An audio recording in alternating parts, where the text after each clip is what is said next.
मुगलों की विशाल सेना टिड्डी दल की तरह मेवाड़ भूमि की ओर उमड़ी। उसमें मुगल, राजपूत और पठान योद्धाओं के साथ जबरदस्त तोपखाना भी था। अकबर के प्रसिद्ध सेनापति महावत खां, आसफ खां, महाराजा मानसिंह के साथ शहजादा सलीम, जहांगीर भी उस मुगल वाहिनी का संचालन कर रहे थे, जिसकी संख्या इतिहासकार 80,000 से 1 लाख तक बताते हैं। इस युद्ध में प्रताप ने अभूतपूर्व वीरता और साहस से मुगल सेना के दांत खट्टे कर दिए और अकबर के सैकड़ों सैनिकों को मौत के घाट उतार दिया। विकट परिस्थिति में झाला सरदारों के एक वीर पुरुष ने उनका मुकुट और छत्र अपने सिर पर धारण कर लिया। मुगलों ने उसे ही प्रताप समझ लिया और वे उसके पीछे दौड़ पड़े। इस प्रकार उन्होंने राणा को युद्ध क्षेत्र से निकल जाने का अवसर प्रदान कर दिया। इस असफलता के कारण अकबर को बहुत गुस्सा आया। तब तुर्क बादशाह अकबर स्वयं विक्रम संवत 1633 में शिकार के बहाने इस क्षेत्र में अपने सैन्य बल सहित पहुंचे और अचानक ही महाराणा प्रताप सिंह पर धावा बोल दिया। प्रताप ने तत्कालीन स्थितियों और सीमित संसाधनों को समझकर स्वयं को पहाड़ी क्षेत्रों में स्थापित किया और लघु तथा छापामार युद्ध प्रणाली के माध्यम से शत्रु सेना को हतोत्साहित कर दिया। बादशाह ने स्थिति को भांपकर वहां से निकलने में ही समझदारी समझी। एक बार के युद्ध में महाराणा प्रताप ने युद्ध में अपने धर्म का परिचय दिया और युद्ध में एक बार शाही सेनापति मिर्जा खान के सैन्य बल ने जब समर्पण कर दिया था तो उसके साथ में शाही महिलाएं भी थीं। महाराणा प्रताप ने उन सभी के सम्मान को सुरक्षित रखते हुए आदरपूर्वक मिर्जा खान के पास पहुंचा दिया।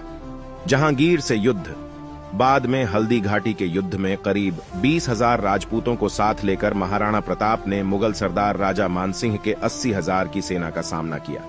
इसमें अकबर ने अपने पुत्र सलीम, जहांगीर को युद्ध के लिए भेजा था। जहांगीर को भी मुंह की खाना पड़ी और वह भी युद्ध का मैदान छोड़कर भाग गया। बाद में सलीम ने अपनी सेना को एकत्रित कर फिर से महाराणा प्रताप पर आक्रमण किया और इस बार भयंकर युद्ध हुआ। इस युद्ध में महाराणा प्रताप का प्रिय घोड़ा चेतक घायल हो गया था। राजपूतों ने बहादुरी के साथ मुगलों का मुकाबला किया, परंतु मैदानी तोपों तथा बंदूकधारियों से सुसज्जित शत्रु की विशाल सेना के सामने समूचा पराक्रम निष्फल रहा। युद्ध भूमि पर उपस्थित 22,000 राजपूत सैनिकों में से केवल 8,000 जीवित सैनिक युद्ध भूमि से किसी प्रकार बचकर निकल पाए। महाराणा प्रताप को जंगल में आश्रय लेना पड़ा। हल्दी घाटी युद्ध के दौरान प्रताप अपने पराक्रमी चेतक पर सवार हो पहाड़ की ओर जा रहे थे। तब उनके पीछे 2 मुगल सैनिक लगे हुए थे। चेतक ने तेज रफ्तार पकड़ ली, लेकिन रास्ते में एक पहाड़ी नाला बह रहा था। युद्ध में घायल चेतक फुर्ती से उसे लांग गया, परंतु मुगल उसे पार न कर पाए। चेतक नाला तो लांग गया, पर अब उसकी गति धीरे धीरे कम होती गई और पीछे से मुगलों के घोड़ों की टापें भी सुनाई पड़ी। उसी समय प्रताप को अपनी आवाज सुनाई पड़ी, हो नीला घोड़ा रहा सवार। प्रताप ने पीछे मुड़कर देखा तो उसे एक ही अश्वारोही दिखाई पड़ा और वह था उनका भाई शक्ति सिंह। प्रताप के साथ व्यक्तिगत विरोध ने उसे देशद्रोही बनाकर अकबर का सेवक बना दिया था और युद्ध स्थल पर वह मुगल पक्ष की तरफ से लड़ रहा था। जब उसने नीले घोड़े को बिना किसी सेवक के पहाड़ की तरफ जाते हुए देखा तो शक्ति सिंह भी चुपचाप उसके पीछे चल पड़ा था। लेकिन शक्ति सिंह ने दोनों मुगलों को मौत के घाट उतार दिया। जीवन में पहली बार दोनों भाई प्रेम के साथ गले मिले थे। इस बीच चेतक जमीन पर गिर पड़ा और जब प्रताप उसकी काठी को खोलकर अपने भाई द्वारा प्रस्तुत घोड़े पर रख रहा था, चेतक ने प्राण त्याग दिए। बाद में उस स्थान पर एक चबूतरा खड़ा किया गया जो आज तक उस स्थान को इंगित करता है। महाराणा प्रताप का हल्दी घाटी के युद्ध के बाद का समय पहाड़ों और जंगलों में ही व्यतीत हुआ। अपनी गुरिल्ला युद्ध नीति द्वारा उन्होंने अकबर को कई बार मात दी। महाराणा प्रताप चित्तौड़ छोड़कर जंगलों में रहने लगे। महारानी, सुकुमार राजकुमारी और कुमार घास की रोटियों और जंगल के पोखरों के जल पर ही किसी प्रकार जीवन व्यतीत करने को बाध्य हुए। अरावली की गुफाएं ही अब उनका आवास थीं और शिला ही शैया थी। महाराणा प्रताप को अब अपने परिवार और छोटे छोटे बच्चों की चिंता सताने लगी थी। मुगल चाहते थे कि महाराणा प्रताप किसी भी तरह अकबर की अधीनता स्वीकार कर दीन ए इलाही धर्म अपना लें। इसके लिए उन्होंने महाराणा प्रताप तक कई प्रलोभन संदेश भी भिजवाए, लेकिन महाराणा प्रताप अपने निश्चय पर अडिग रहे। प्रताप राजपूत की आन का वह सम्राट, हिंदुत्व का वह गौरव सूर्य इस संकट, त्याग, तप में अडिग रहा। धर्म के लिए, देश के लिए और अपने सम्मान के लिए यह तपस्या वंदनीय है।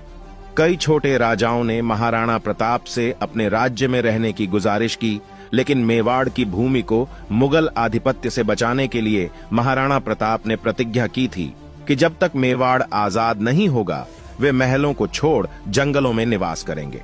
स्वादिष्ट भोजन को त्याग, कंदमूल और फलों से ही पेट भरेंगे, लेकिन अकबर का आधिपत्य कभी स्वीकार नहीं करेंगे। जंगल में रहकर ही महाराणा प्रताप ने भीलों की शक्ति को पहचान कर छापामार युद्ध पद्धति से अनेक बार मुगल सेना को कठिनाइयों में डाला था। बाद में मेवाड़ के गौरव भामा शाह ने महाराणा के चरणों में अपनी समस्त संपत्ति रख दी। भामा शाह ने 20 लाख अशर्फियां और 25 लाख रुपए महाराणा को भेंट में प्रदान किए। महाराणा इस प्रचुर संपत्ति से पूर्ण सैन्य संगठन में लग गए। इस अनुपम सहायता से प्रोत्साहित होकर महाराणा ने अपने सैन्य बल का पुनर्गठन किया तथा उनकी सेना में नवजीवन का संचार हुआ। महाराणा प्रताप सिंह ने पुनः कुंभलगढ़ पर अपना कब्जा स्थापित करते हुए शाही फौजों द्वारा स्थापित थानों और ठिकानों पर अपना आक्रमण जारी रखा। मुगल बादशाह अकबर ने विक्रम संवत 1635 में एक और विशाल सेना शाहबाज खान के नेतृत्व में मेवाड़ भेजी। इस विशाल सेना ने कुछ स्थानीय मदद के आधार पर वैशाख कृष्ण 12 को कुंभलगढ़ और केलवाड़ा पर कब्जा कर लिया तथा गोगुंदा और उदयपुर क्षेत्र में लूटपाट की।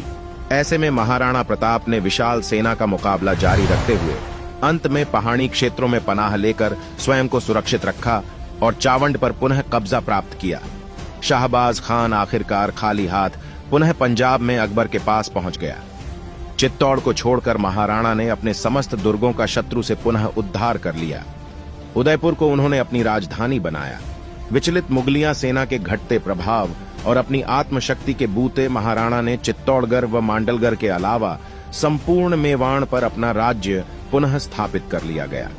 इसके बाद मुगलों ने कई बार महाराणा प्रताप को चुनौती दी, लेकिन मुगलों को मुंह की खानी पड़ी। आखिरकार युद्ध और शिकार के दौरान लगी चोटों की वजह से महाराणा प्रताप की मृत्यु 29 जनवरी 1597 को चावंड में हुई। भारतीय कम्युनिस्टों और अंग्रेजों ने पूरी दुनिया में सिकंदर की तरह अकबर को महान सम्राट बना रखा है, लेकिन सत्ता और धर्म के नशे में चूर अकबर की सच्चाई को आज नहीं कल स्वीकार करना ही होगा। महान तो महाराणा प्रताप थे, जिनको एक तुर्क ने भारतीय राजाओं के साथ मिलकर हर तरह से झुकाने या मौत के घाट उतारने का प्रयास किया, लेकिन महाराणा प्रताप ने अपने आत्मसम्मान को बचाए रखा और कभी भी अकबर की अधीनता स्वीकार नहीं की।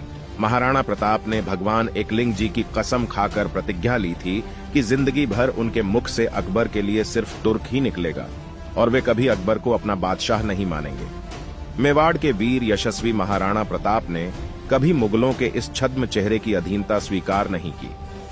अकबर ने उन्हें समझाने के लिए 4 बार शांति दूतों को अपना संदेशा लेकर भेजा था, लेकिन महाराणा प्रताप ने अकबर के हर प्रस्ताव को नामंजूर कर दिया था। अगर आपको वीर शिरोमणि महाराणा प्रताप सिंह जी का इतिहास पसंद आया हो तो कृपया इस पेज को फॉलो कर लें एवं इस वीडियो को प्रत्येक क्षत्रिय समाज के व्यक्ति तक पहुंचाओ। जय मां भवानी, जय जय महाराणा।